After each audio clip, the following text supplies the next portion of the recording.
جنسا اس number 7 تحریر ارشد ہے۔ صبح میری جلدی آنکھ کھل گئی، اٹھ کر نہا دھو کر کمرے سے باہر آیا تو بھاتی گھر کی صفائی ستھرائی کی کر چکی تھی اور اب ناشتے کے لیے میری منتظر تھی۔ حسب معمول اس نے صرف قمیض پہنی ہوئی تھی۔ اٹھ گیا تو ہاں تو اور کیا تجھے میرے بھوت نظر آ رہا ہے؟ یہ بھوت تو نہیں مگر تو خود ہی بولتا ہے جن ہے تو۔ ہتی ہنسی۔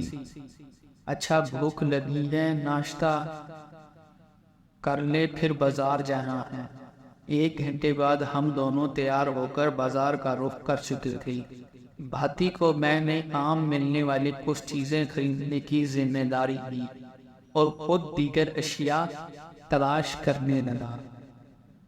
دوپہر تک ہم سب چیزوں کا انتظام کر چکے تھے مگر الو کے پروں کی تلاش میں ہمیں بھٹکنا پڑا۔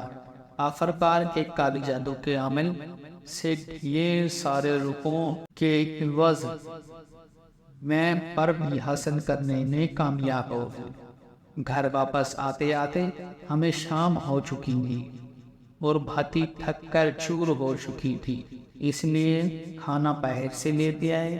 اگلے 2 دن میرے قبرستانوں اور مرکھٹ کے معاملات میں گزرے۔ رات کے اندھیرے بھی ایک ٹوٹی ہوئی قبر کھود کر میں مردے کی کھوپڑی اور ہڈی حاصل کرنے میں کامیاب رہا۔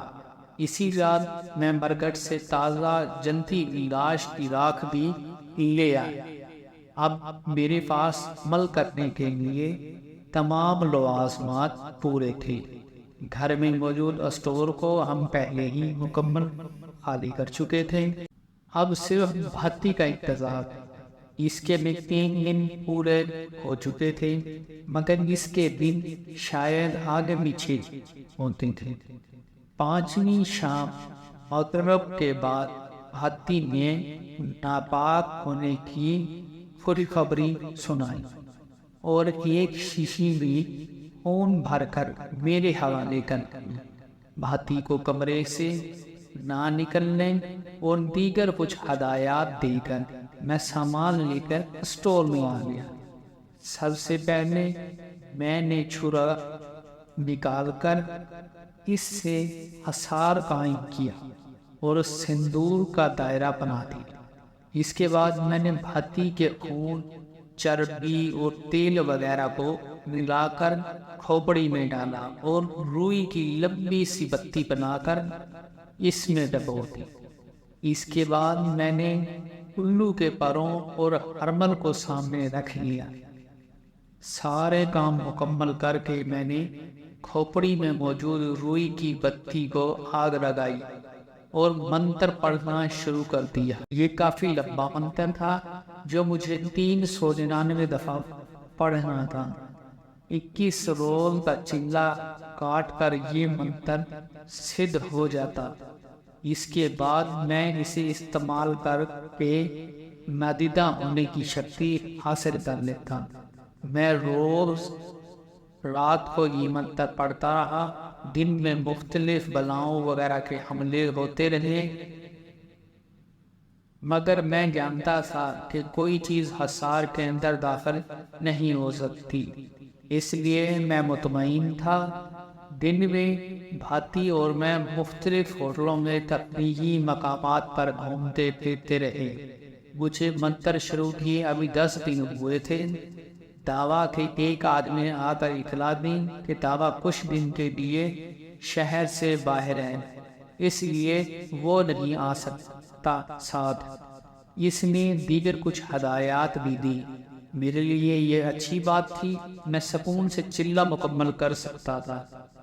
آخرکار 21 دن گزر گئے اور میرا چلہ مکمل ہو گیا۔ میں رات کو 3:30 بجے چلنا مکمل کر کے اٹھتا تھا۔ بھاتی کو علم تھا آج میری آخری رات ہے چلنا مکمل ہونے کی، اس لیے وہ بھی جاگتی رہی۔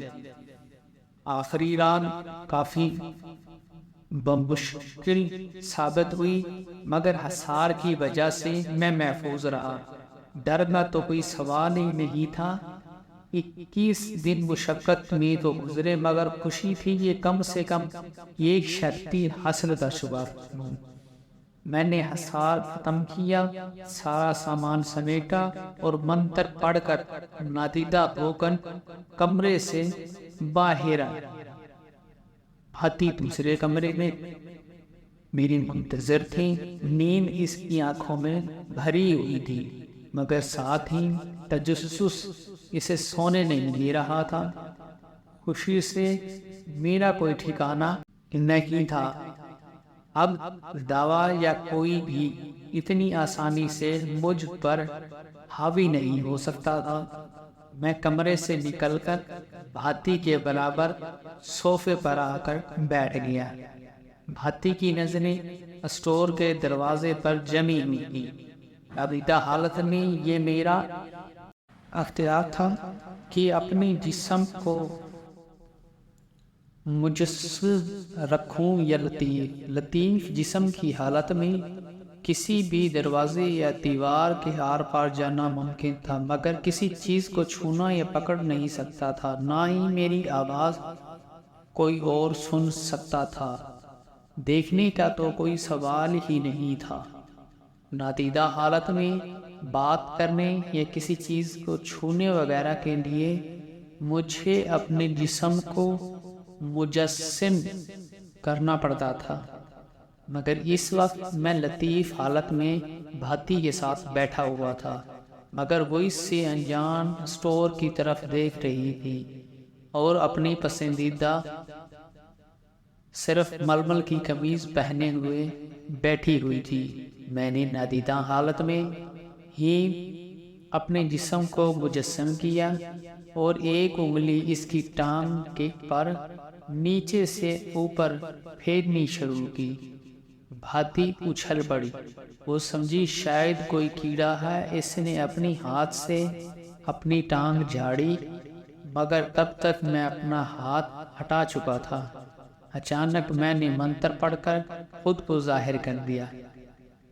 بھاتی کو چند لمحوں بعد احساس ہوا کہ کوئی اس کے برابر میں بیٹھا ہے۔ اس نے گردن موڑ کر دیکھا اور ایک زوردار چیخ اس کے منہ سے نکل گئی۔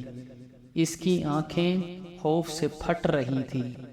تو ادھر کیسے آ گیا؟ بھاتی پھٹی پھٹی نظروں سے مجھے دیکھ رہی تھی، حالانکہ پہلے دن سے اب تک ہر بات ہر چیز اس کے علم میں تھی، اور وہ یہ جانتی تھی کہ میں نادیدہ ہونے کا عمل کر رہا ہوں، مگر سوچنا اور اپنے سامنے کچھ مافوق الفطر ہوتا دیکھنا، دونوں میں زمین آسمان کا فرق ہوتا ہے۔ بھاتی اسی کیفیت کا شکار تھی۔ کیا پاگل ہو گئی ہے؟ مجھے نہیں پتا میں یہ عمل کر رہا ہوں نادیدہ ہونے کا۔ آج میرے عمل کی آخری رات تھی، عمل کامیاب رہا۔ بھاتی بہت دیر بعد میں یقین دلا پایا اور اس کی حالت اعتدال پر آئی۔ نارمل ہوتے ہی بھاتی مجھ سے لپٹ گئی اور میرے چہرے پر بوسوں کی بارش کر دی۔ یہ اب بے اختیاری کی کیفیت تھی جس میں ہوس نہیں تھی، مگر میں جو ایک لمبے وقت سے عورت کی قربت سے دور تھا، اس کا بدن میرے جذبات میں ہلچل مچا رہا تھا۔ بھاتی بس کر دیکھ میری نیت خراب ہو جائے گی، پھر تو کٹاری نکال لائے گی۔ میں نے ماحول کو نارمل کرنا چاہا۔ بھاتی پیچھے ہٹ گئی، گہری نظروں سے مجھے دیکھا۔ نہیں بدری ناتھ، یہ جو کچھ بھی تیرا نام ہے۔ بھاتی ہار گئی تجھ سے، آج سے بھاتی تیری ہے، تو سویکار کر یا نہ کر، یہ تجھ پر ہے۔ تو میرا مرد بن جا، مجھے رکھیل بنا لے یا نوکرانی بنا کر رکھ، مگر تیرے علاوہ کوئی مرد میری زندگی میں کبھی نہیں آئے گا، یہ وعدہ ہے بھاتی کا۔ میں حیرت سے بھاتی کو دیکھتا رہ گیا۔ جاری ہیں، ملتے ہیں اگلی قسط میں۔